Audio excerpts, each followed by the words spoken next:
Hello student, in this video I'm going to discuss the types of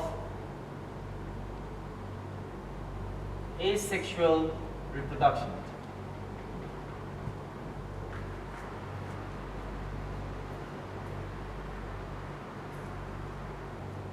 In the previous class I've discussed what is asexual reproduction. It means it involves only single parent.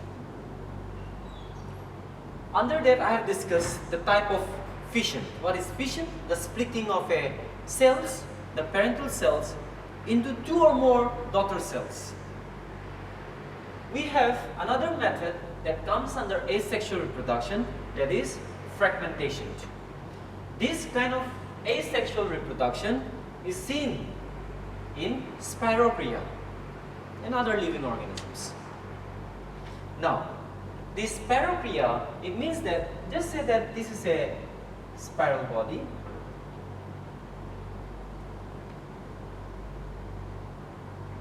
The body of the parental cells, so this is a parental body.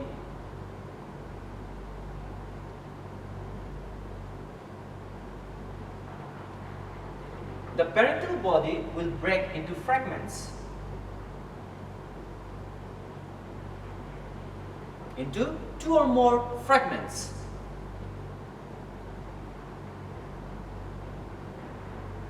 Once it forms a fragments, this, just say this is two fragments. So each fragment now will give rise to a new individuals. Each fragments will give rise to new individuals. Okay, so this is a kind of asexual reproduction where you can see that a parental body, they break into many fragments, break into two or more fragments, and each fragments will give rise to new individuals. So this is a kind of asexual reproduction, and the process is called fragmentation. The third method is called budding. This budding you can observe. The third one is said to be budding.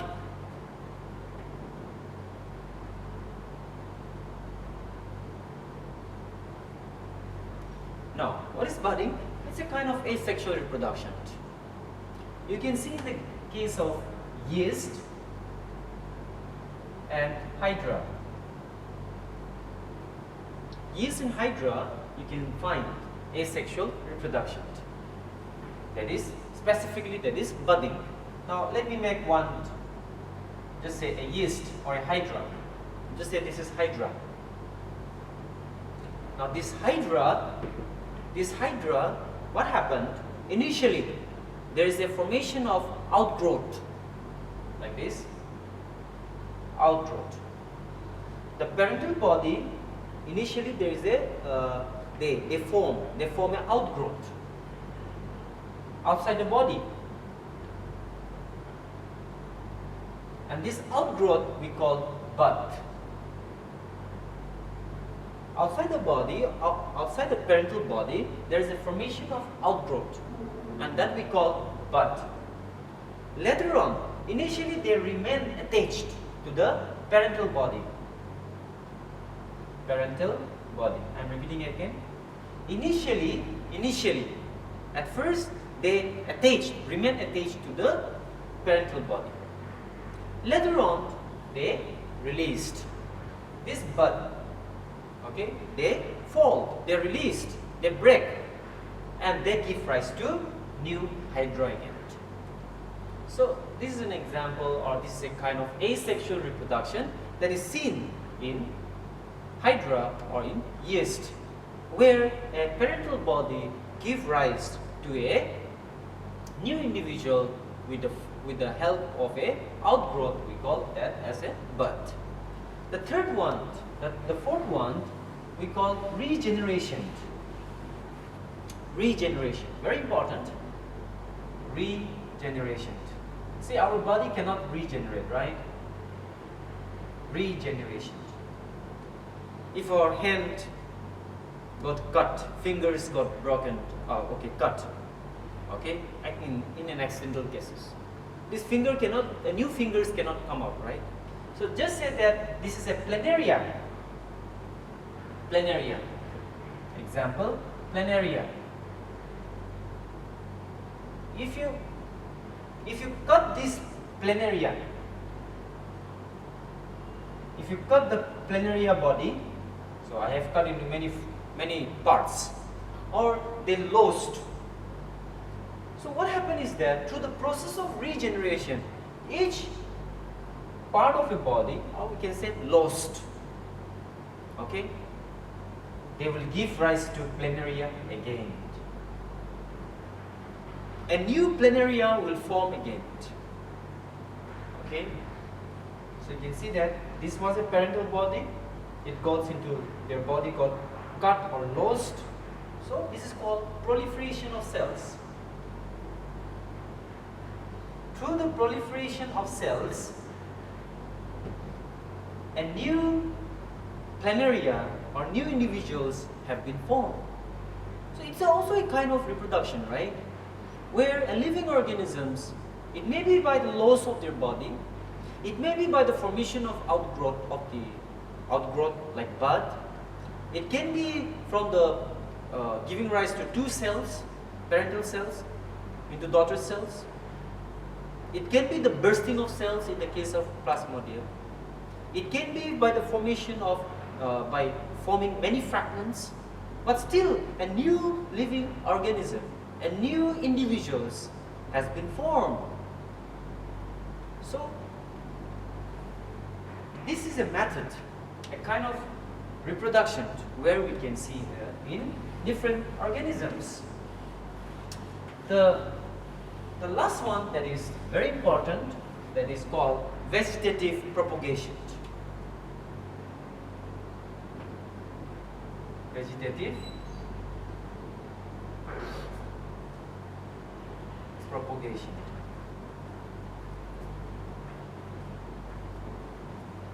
Now, it is called by vegetative means. The new plants, especially this is a kind of in the plants you will find it, the new plants, okay, the new plants will form by means of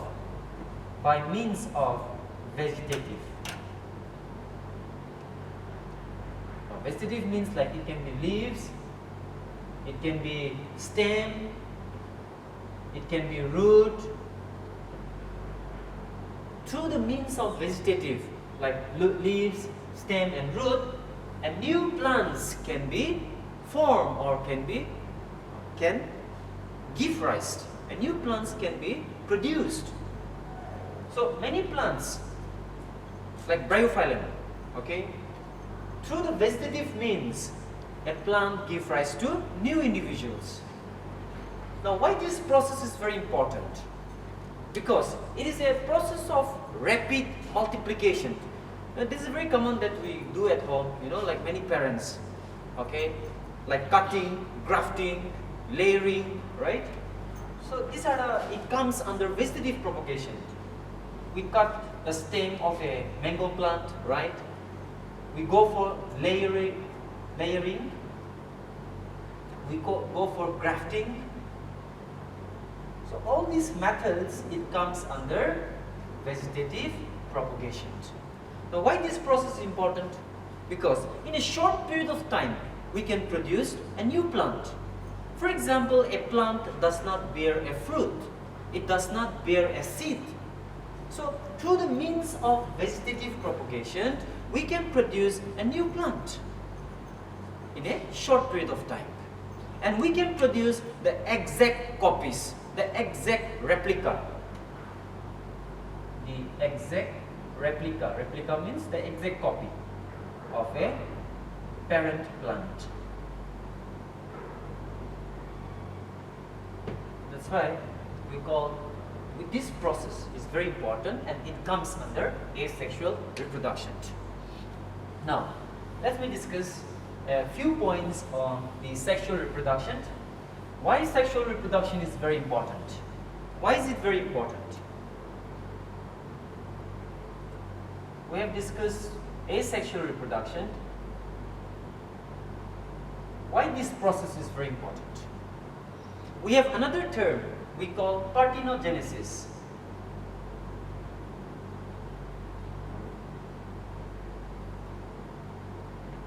Where it does not require fertilization.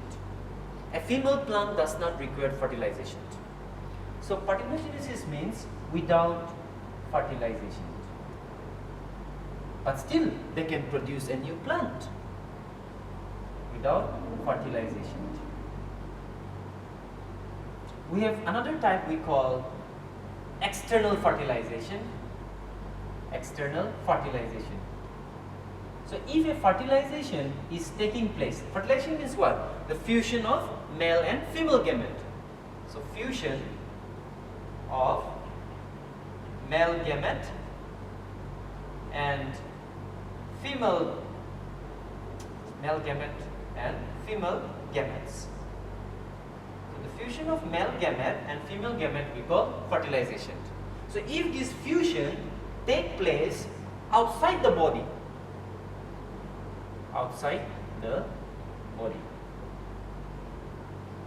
we call external fertilization. This can be seen in the case of frog. You know frog? Example, frog. There will be a male frog and female frog, but the fertilization does not take place inside the body, but outside the body. Okay? We have another called internal fertilization. Internal fertilization. In the case of birds, mammals, you know there's a male bird and female bird. So they fertilized the male sperm and the female ova, they fuse it and the fertilization take place inside the body. That's why we call internal fertilization, inside the body. So sexual reproduction is very important. Why is it important? Number one, it produced variation, right? It produced variation. The second point is that these processes is very important for the evolutionary processes.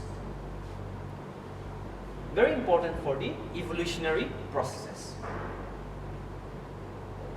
Evolutionary process. Today in our environment, it can be river, it can be a new organism. If you see a variety of plants, a variety of animals, variety of microorganisms, it is because of sexual reproduction. If in our environment, if there is only asexual, then we will be the exact copy like the parent. Your father and mother, a plant and animals, there will be no changes. There will be no evolutionary.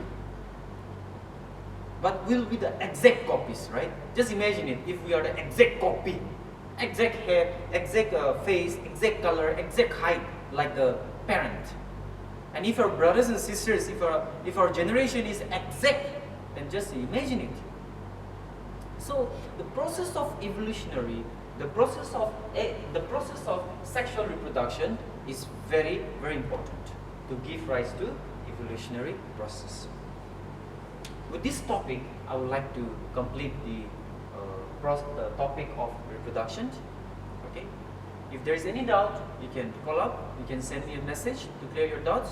But I want all the students to observe and listen the explanation and clear your concepts. Thank you, students.